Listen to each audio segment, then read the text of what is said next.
All right, here's our chapter 1.1 homework help video. For numbers 1 and 3, it's asking us to write a ratio. A ratio is when I have two numbers followed by a colon in the middle, describing the relationship between two objects. So my ratio of deer to bears is, well, there are 6 deer to 4 bears. So my ratio would look like that. My bears to animals, right? Bears is 4. Total number of animals, I'm going to add them all together. It would be 10. For 5 and 8, I'm looking for the GCF of these two numbers. Okay, remember for the GCF, we can do it a bunch of ways. One of our ways is through the curtain method, which says start listing out all your different factors in order, right? So 1 and 8, 2 and 4, 3 is not going to work, so my curtain is closed there. For 20, I have 1 and 20, 2 and 10, 4 and 5, and that is all. My biggest common factor that I have here is going to be 4, so my GCF is 4.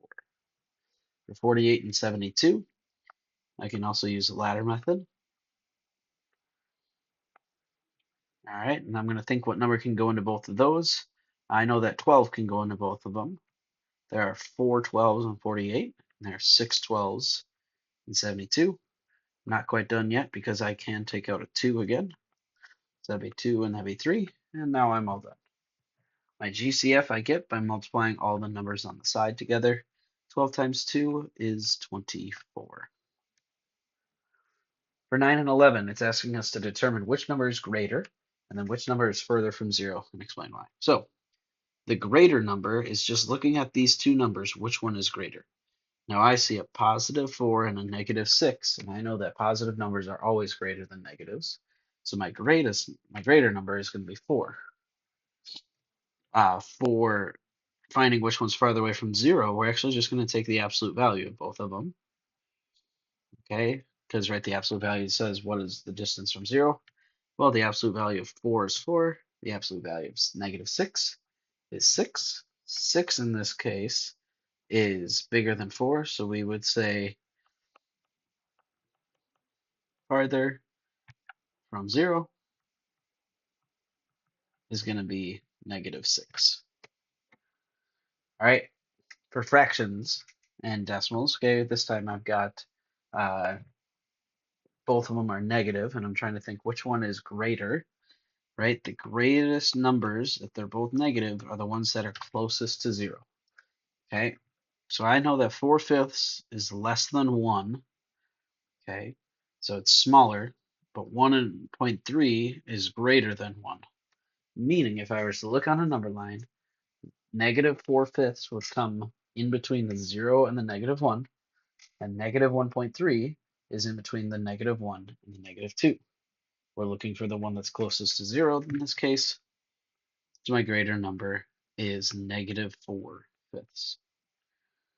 As far as farthest from 0, right, if I take the absolute value of both of these, they both turn positive. And now I'm looking for what's the greatest one. Well, we already kind of talked about it in the fact that 1.3 is more than 1, 4/5 is less than 1. So negative 1.3 is further from 0.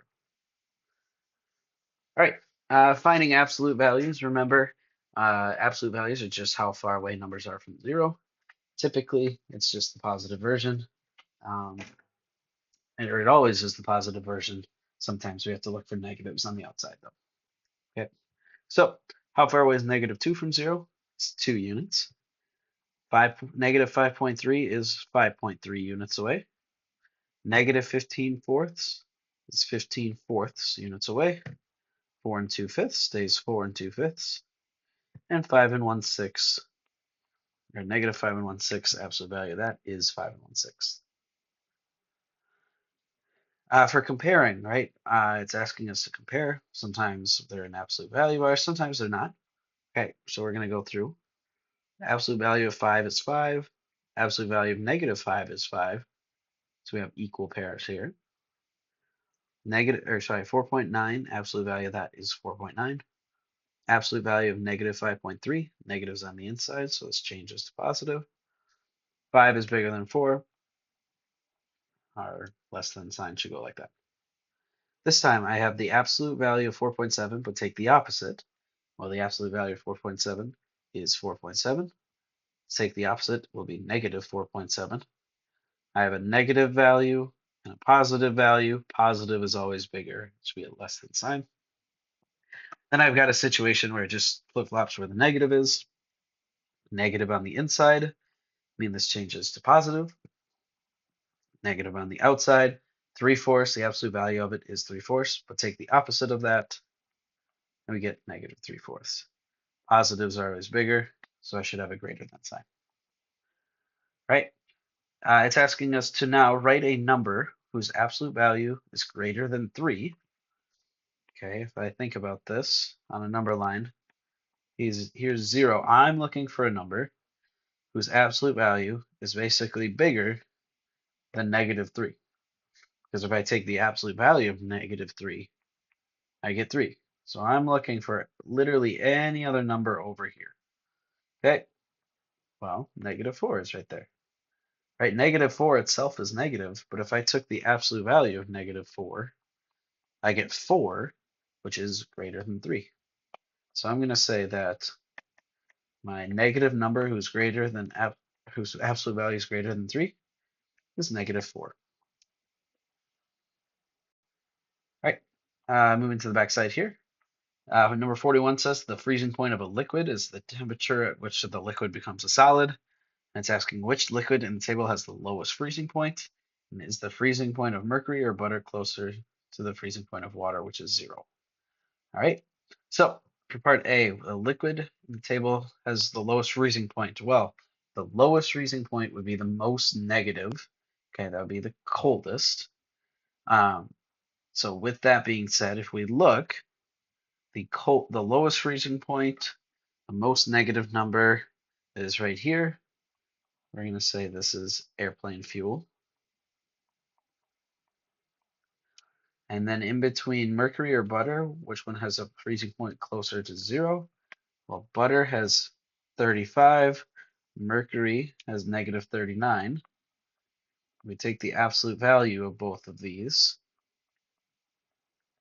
We see that I have 35 and 39. I want the closest to 0. 35 is closer to 0, so we would answer butter. All right, ordering rational numbers. It says order the values from least to greatest. Okay, it's going to be important that we keep track of which ones are absolute values and which ones are not. So for here, the first one, I have 8, absolute value of 3, negative 5, absolute value of negative 2, and negative 2. So I'm going to rewrite all of them right below with what they actually valued are. So this is 8, this is 3. There is no absolute value around this one, so this stays negative 5.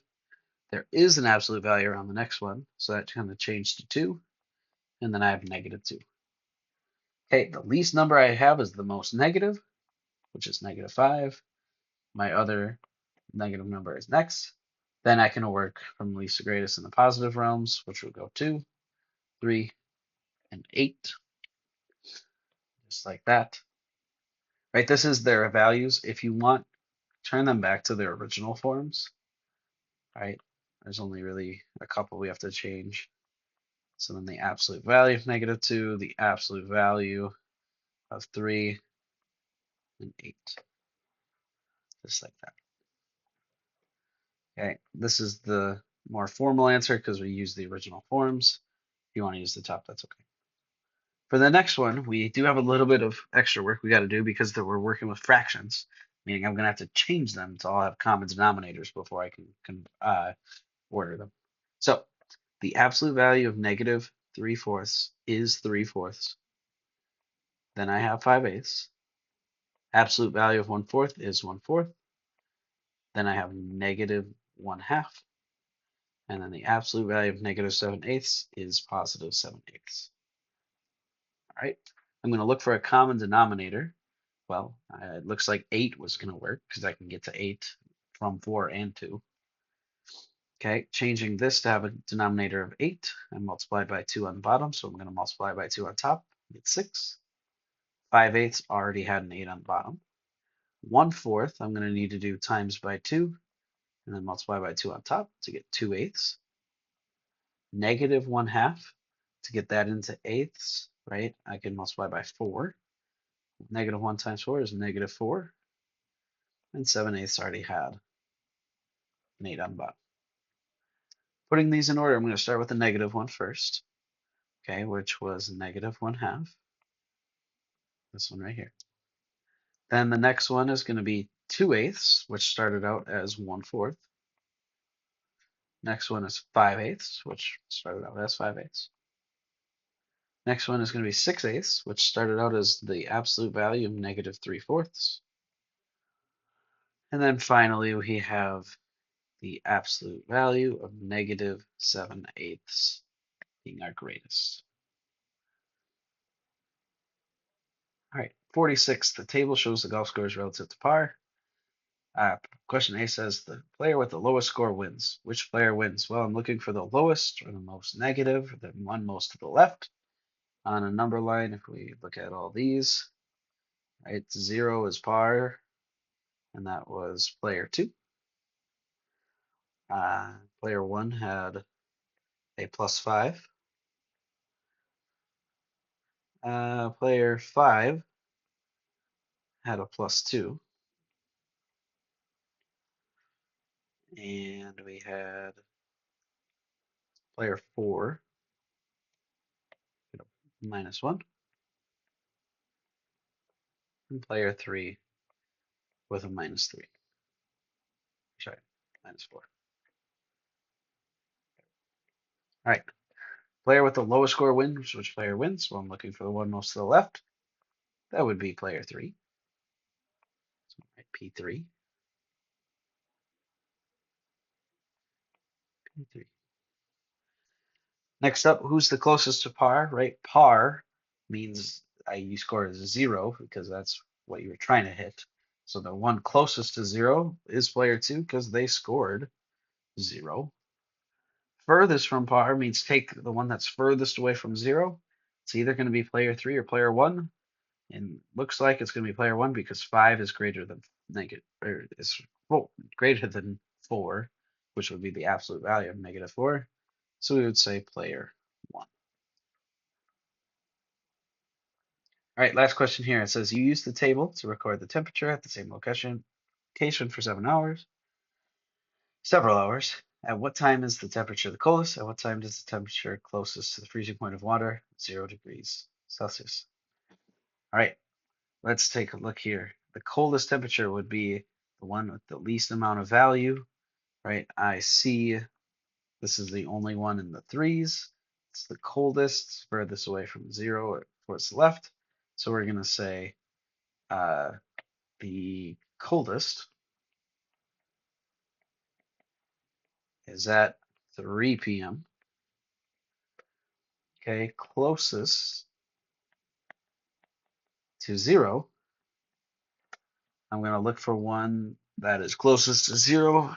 See 1.6, 1.25, but then I see negative 0.15, which is less than 1, and it's really close. So we're going to say that noon is the closest to 0. All right, there's your 1.1 homework help.